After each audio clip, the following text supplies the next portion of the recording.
अस्सलाम वालेकुम जी, मैं हूं फैसल अब्बास और इस वक्त मौजूद हूं इस्लामाबाद हाई कोर्ट में। 26 जून जुमेरात का रोज़ है और आज इमरान खान और बुशरा बीबी की 190 मिलियन पाउंड केस के अंदर सज़ा मुअत्तली के ऊपर बड़ी अहम तरीन और बड़ी हंगामा खेज़ समाअत आज हुई है। और इस समाअत के दौरान समाअत के शुरू में ही जो है वो जजेस और वकला के दरमियान बड़ी तल्ख़ कलामी हुई। तहरीक इंसाफ के जो रहनुमा हैं उनकी बड़ी तादाद आज कमरे अदालत के अंदर मौजूद थी। नैब ने क्या मौक़िफ़ अपनाया और फिर उसके बाद इसके अंदर क्या आज बड़ी पेशरफ्त हुई है ये आपके सामने रखेंगे।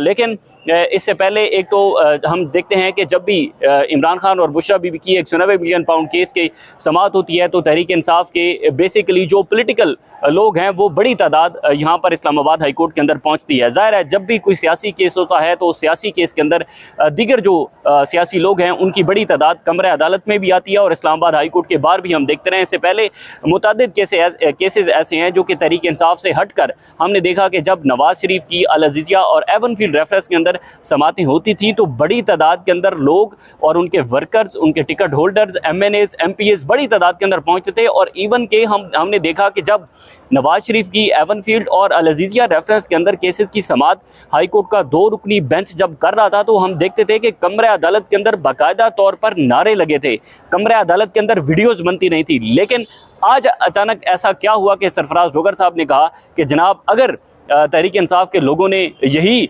आदत पकड़ी तो मैं इसके ऊपर जो है वो समाअत नहीं करूँगा, मैं कार्रवाई नहीं करूँगा। बहरहाल सबसे पहले कमरा अदालत के अंदर आज अली अमीन गंडापुर साहब मौजूद थे। इमरान खान साहब की बहनें अलीमा खान, उस्मा खान मौजूद थी, उमर अयूब, अमजद खान न्याजी, सनाउल्लाह खान मसीखेल, अली बुखारी, शुएब शाहीन, उसके बाद चंगेज़ काकड़, फैसल जावेद, सीमी ईदी, फैसल मलिक, बिलाल उमर बोदला, शफकत ऐवान, आज़म खान सवाती और वकला की एक बड़ी तादाद कमरा अदालत के अंदर मौजूद थी। कायम मकाम चीफ जस्टिस सरफराज डोगर और जस्टिस मोहम्मद आसिफ ने जैसे ही केस की समाअत का आगाज़ किया तो हमने देखा कि जो तहरीक इंसाफ के वकला हैं और उनके जो सियासी लोग हैं उनकी एक बड़ी तादाद रोस्टम के ऊपर चली गई। जब रोस्टम के ऊपर बड़ी तादाद पहुंची तो कायम मकाम चीफ जस्टिस सरफराज डोगर ने कहा कि ये कौन सा तरीका है आपका, आप कोर्ट के डेकोरम को वायलेट कर रहे हैं, ये कोर्ट का डेकोरम नहीं है।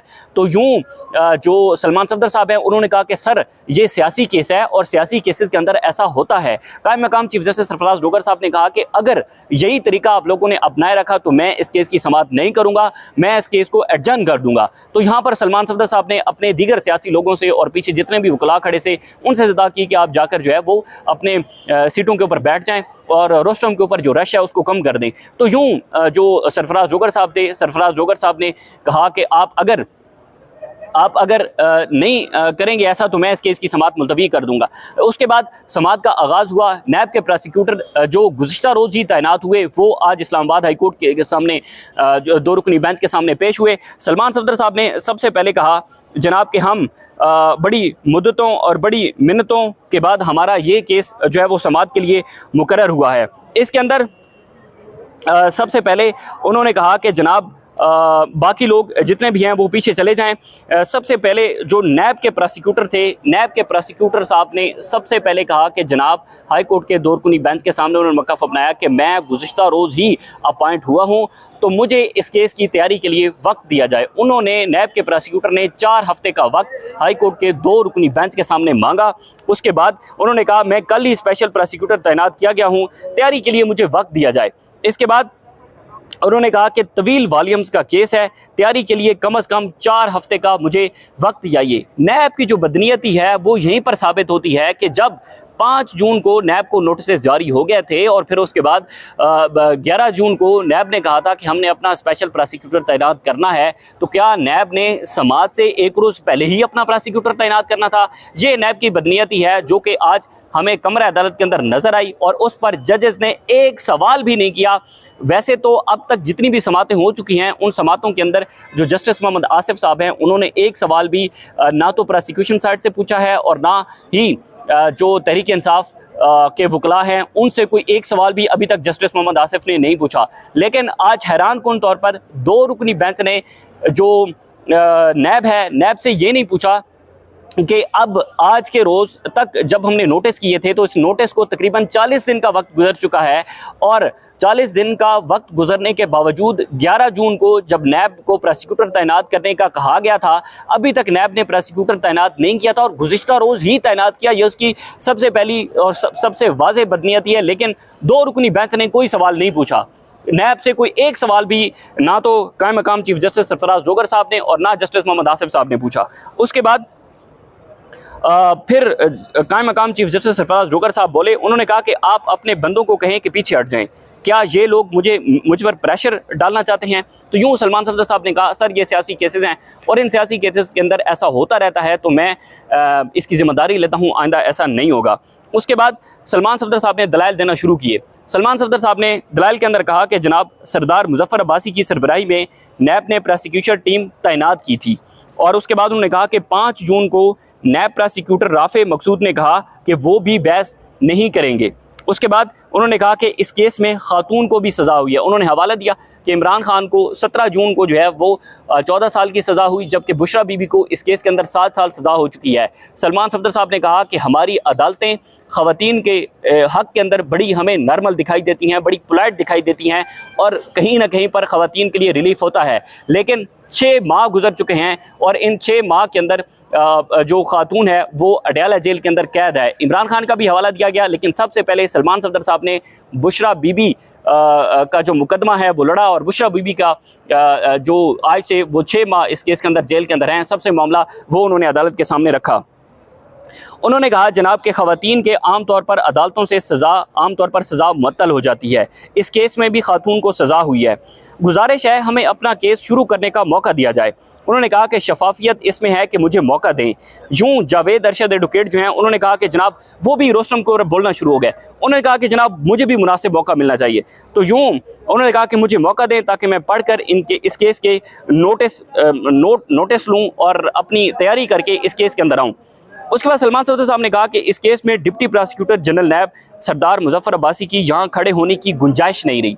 उन्होंने सलमान सफदर साहब ने इसी नुक्ते को सामने रखा कि जब मुजफ्फर अब्बासी पहले तैनात हो चुके थे तो उन्होंने कहा कि आप नैब यानी कि केस तो बना लेता है, उसके बाद जब सजा मतली का मामला आता है तो फिर हम देखते हैं कि नैब भागता है और नैब भागना शुरू हो जाता है। तो उन्होंने कहा कि या तो आप केस बनाया ना करें, जब आपने केस बना लिया, आपने सजा दिलवा दी, तो उसके बाद जो है वो आपका ये राइट है कि आप सजा मतली में भी जो है वो इस केस को परसू करें। उन्होंने कहा, सलमान सफदर साहब ने रोस्टम पर कहा कि आप भागे नहीं। उसके बाद सलमान सफदर साहब ने कहा कि आज काफ़ी दिनों बाद केस लगा है, पीर को केस रख लें और मुझे सुन लें। सलमान सफदर साहब ने कहा कि केस बना लेते हैं, अपील में ये लोग भाग जाते हैं। उसके बाद कहा गया कि केस बनाया है तो आएँ खेलें हमारे साथ। यूं जो स्पेशल प्रोसिक्यूटर थे उन्होंने भी रोस्टम पर कहा कि बिल्कुल हम इस केस में खेलेंगे, लेकिन हमें वक्त दिया जाए। फिर जो प्रोसिक्यूटर राफे मकसूद हैं उन्होंने कहा कि इस केस में 14 साल की सज़ा है, इसको भी आम केस की तरह डील करें। उन्होंने कहा कि जनाब ये पॉलिटिकल केस है, पॉलिटिकल केस के अंदर बहुत सारे लोग जो है वो आ जाते हैं, और जब वो आते हैं तो फिर हम देखते हैं कि अदालतों को प्रेशराइज किया जाता है। उसके बाद कायम मकाम चीफ जस्टिस सरफराज जोगर और जस्टिस मोहम्मद आसिफ साहब ने जो है वो डेट कमरा अदालत के अंदर अनाउंस नहीं की। सलमान सफदर साहब ने कहा कि या तो आप सोमवार का रोज़ रख लें या आप मंगल का रोज़ रख लें। तो सरफराज जोगर साहब ने कहा कि ठीक है, हम इसको देख लेते हैं। अमूमन इस केस के अंदर इससे पहले ऐसा होता रहा है कि कायम मकाम चीफ जस्टिस सरफराज जोगर साहब जब कमरा अदालत के अंदर बैठकर नेक्स्ट डेट ऑफ हियरिंग को अनाउंस नहीं करते तो फिर बाद के अंदर हम देखते हैं कि तहरीक इंसाफ को ब्रांच के चक्कर काटने पड़ते हैं और उसके बाद जाकर केस समाअत के लिए मुकर्रर होता है। अलीमा खान साहिबा, नियाजुल्लाह नियाजी साहब और तहरीक इंसाफ के दीगर जो वकला है वो कमरा अदालत के अंदर इस वक्त भी मौजूद हैं जबकि मैं वीडियो रिकॉर्ड कर रहा हूं, और उन्होंने अलीमा खान साहिबा ने जो अदालती अमला था उससे मुखातिब होते हुए कहा कि आप जाकर कायम मकाम चीफ जस्टिस सरफराज जोगर साहब को मेरा ये मैसेज दें कि आप जहमत करें और नेक्स्ट डेट ऑफ हियरिंग हमें बताएं। जब तक हमें अगले केस की तारीख, इस केस में अगली तारीख नहीं मिलेगी, तारीख हमें नहीं बताई जाएगी, हम यहाँ से वापस नहीं जाएंगे। और नियाजुल्लाह नियाजी साहब ने कहा कि जनाब हम बार बार जो ब्रांच है, ब्रांच के चक्कर नहीं काट सकते, हमें इस केस के अंदर जो है वो तारीख बताई जाए। बदनीयती यहीं से शो होती है कि जब आप कमरे अदालत के अंदर डेट को अनाउंस ही नहीं करते, फिर कहते हैं कि अदालतों के ऊपर जो है वो सवालात उठते हैं, अदालतों को तनकीद का निशाना बनाया जाता है, जजेस को तनकीद का निशाना बनाया जाता है, तो फिर ज़ाहिर है सियासी लोग हैं, सियासी लोग जाकर जजेस को भी तनकीद का निशाना बनाते हैं, अदालतों के ऊपर भी सवालात उठते हैं जब अदालतें ऐसे कारनामे सरअंजाम देती हैं। एक बड़ा ज़बरदस्त जुमला मुझे वहाँ पर मैंने नोट किया कि जब नैब के प्रोसिक्यूटर ने कहा कि सर हमें भी मौका दिया जाए, तो सरफराज जोगर साहब ने मुस्कुराते हुए कहा कि जी आप हम आपको मौका दे रहे हैं, आप जाएं और अपनी तैयारी करें। यानी कि 2 रुकनी बेंच ने जस्टिस मोहम्मद आसिफ और कायम मकाम चीफ जस्टिस सरफराज जोगर साहब ने जो नैब था, नैब से नहीं पूछा कि आपने प्रोसिक्यूटर तैनात क्यों नहीं किया था, आपने प्रोसिक्यूटर 1 रोज़ पहले क्यों तैनात किया, या इस केस के अंदर नैब को नोटिस हुए 40 दिन गुजर चुके हैं और 40 दिन के अंदर अभी तक समाअत जो है वो शुरू नहीं हो सकी, अपने जो दलाइल हैं उन दलाइल की तरफ बढ़ नहीं सकी। सलमान सफदर साहब ने बड़ी कोशिश की कि वो दलाइल दें, लेकिन ज़ाहिर है वो जो नैब के प्रोसिक्यूटर थे उनकी तैयारी नहीं थी, उन्होंने वक्त मांगा हुआ था, 4 हफ्ते का वक्त मांगा, लेकिन 4 हफ्ते का वक्त उन्होंने नहीं दिया। उनकी ये इस्तदाद तो मुस्तरद हुई एक तरफ से, क्योंकि अगले हफ्ते केस समाअत के लिए मुकर्रर करने का कायम मकाम चीफ जस्टिस सरफराज जोगर साहब ने कहा है, लेकिन तहरीक इंसाफ बज़िद है कि हम तारीख लेकर कोर्ट रूम से वापस जाएंगे। अलीमा खान बज़िद हैं कि मैं तारीख लेकर कोर्ट रूम से वापस जाऊंगी, मैं ऐसे वापस नहीं जाऊंगी। बहरहाल अफवाहें थी, और अफवाहें क्या थी, सारा डिस्कस यही हो रहा था कि नैब ने चूँकि अपना प्रोसिक्यूटर ही तैनात नहीं किया या कल ही किया है, तो फिर कैसे हो सकता है कि वो आगे समाअत बढ़ सके। कोई आगे समाअत नहीं बढ़ सकी, और इस केस के अंदर मज़ीद अब देखना होगा कि जो सरफराज जोगर साहब हैं वो कौन सी अगली तारीख देते हैं। अगर तो उनके हाँ कोई ऐसी शक व शुबा ना होता, कोई बदनीयती ना होती, तो कमरा अदालत के अंदर ही डेट अनाउंस कर दी जाती। बहरहाल मज़ीद जो भी तफसीलात होंगी आपके साथ शेयर करेंगे। इजाज़त दीजिए, अल्लाह हाफ़िज़।